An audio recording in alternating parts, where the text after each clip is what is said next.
Hi అండి. ఇవాళ కడీ చూపిస్తాను. కడీ చేయడం ఇది ఎక్కువ పంజాబీ వాళ్ళు, గుజరాతీ వాళ్ళు చేస్తారు. ఎక్కువ బాగుంటుంది. మనకు మజ్జిగ పులుసు ఎలా చేస్తామో ఇంచుమించు అలాగే ఉంటుంది. కొంచెం ఇందులో మసాలాలు అవి వెళ్తాయి. పకోడీలు అవి అందులో కూడా పకోడీ వేస్తాము. రెండు చూపిస్తాను. దీన్ని కడీ అంటారు. తెలిసే ఉంటుంది అందరికీను. చూడండి, పచ్చిమిర్చి, వెల్లుల్లి, అల్లం, కరివేపాకు, నేను కొంచెం శనగపిండి, పెరుగు, పచ్చిమిర్చి, అల్లం, వెల్లుల్లి, ఇవి కరివేపాకు వేసి కొంచెం మిరియాలు, కొంచెం జీలకర్ర, కొంచెం మెంతులు వేసి రుబ్బాలి. కొంచెం మెంతులు, కొంచెం మిరియాలు, ఇంతే. కొంచెం వేసి ఇది రుబ్బుడు. ఒక కప్పుడు పెరుగు, ఒక కప్పుడు శనగపిండి తీసుకున్నాను. చిన్న కప్తో మీకు ఎంత చేసుకుంటే అంతే చేసుకోండి. పెరుగు పులుపు ఉండాలి. పెరుగు బాగా పులుసు ఉండాలి. కొంచెం రుబ్బేసి బాగా మజ్జిగలాగా మిక్సీ పట్టేద్దాం. ఎంత పుల్లగా ఉంటే అంత బాగుంటుంది. పులుపు లేకపోతే బయట పెట్టియండి. మనం రూమ్ టెంపరేచర్లో పులుపు ఎక్కిపోతుంది. ఇది బాగా మజ్జిగలాగా, లస్సీలాగా చేసాను చూడండి. శనగపిండి, పెరుగు, పచ్చిమిర్చి, అల్లం, వెల్లుల్లి, కరివేపాకు, జీలకర్ర, మెంతులు, మిరియాలు ఇవన్నీ కలిపి తీసేసాను. చూసారు కదా, రుబ్బేసాను మజ్జిగలాగా. ఇది పక్కన పెడతాను కొంతసేపు. ఇందులో నీళ్లు కావాల్సినంత వేయండి. నీళ్ళు వేయాలి, ఎందుకంటే ఉడికి శనగపిండి గట్టి పడిపోతుంది తర్వాత. అందుకు పలచగా అయినా, ఎంత పలచగా అయితే పర్వాలేదు. ఉప్పు కారం సరిగ్గా వేసుకోండి. ఇప్పుడు నేను పకోడీలు చేయాలి. పకోడీలకి దానికి పచ్చిమిర్చి, ఉల్లిపాయలు 3, ఓ 4-5 పచ్చిమిర్చీలు తరిగి ఉంచాను. తినేస్తాను. ఒక చిన్న కప్పుతో దేంతో రుబ్బేనో నేను కప్పు, ఇగో దీంట్లో సగం శనగపిండి తీసుకున్నాను.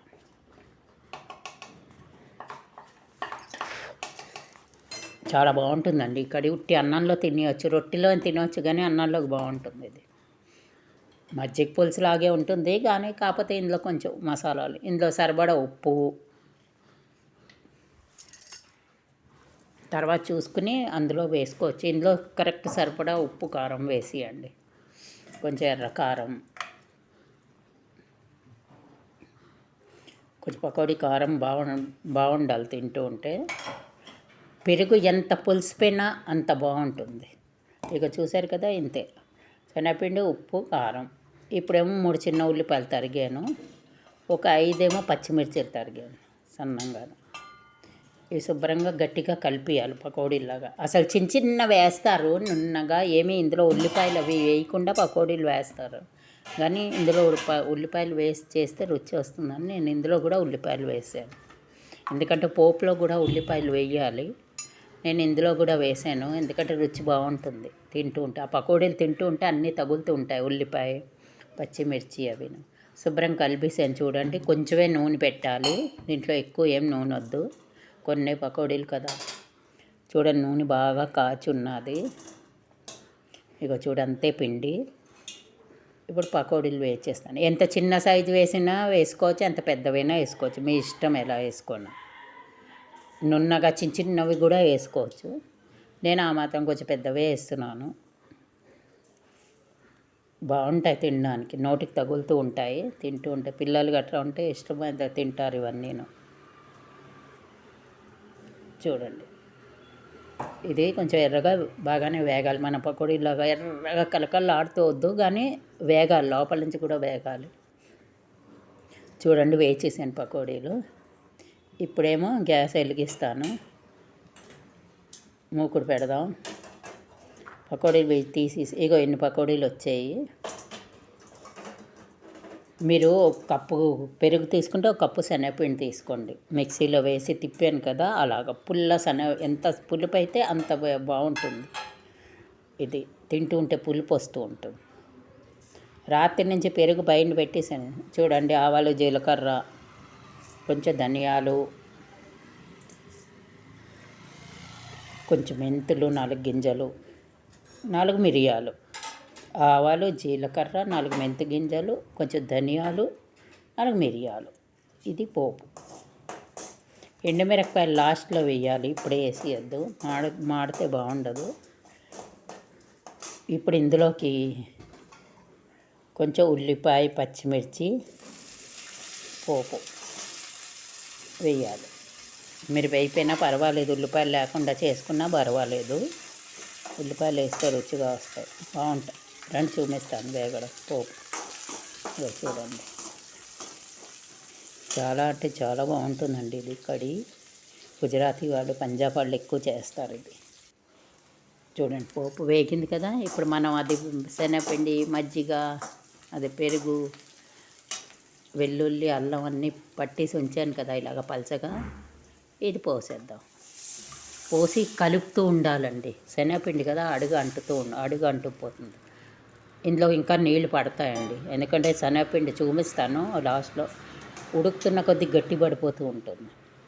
అందుకని నీళ్లు పోసి మీరు సరిపడా ఉప్పు, కారం మళ్ళీ వేసుకోండి, ఇంకా పడతాయి నీళ్ళు.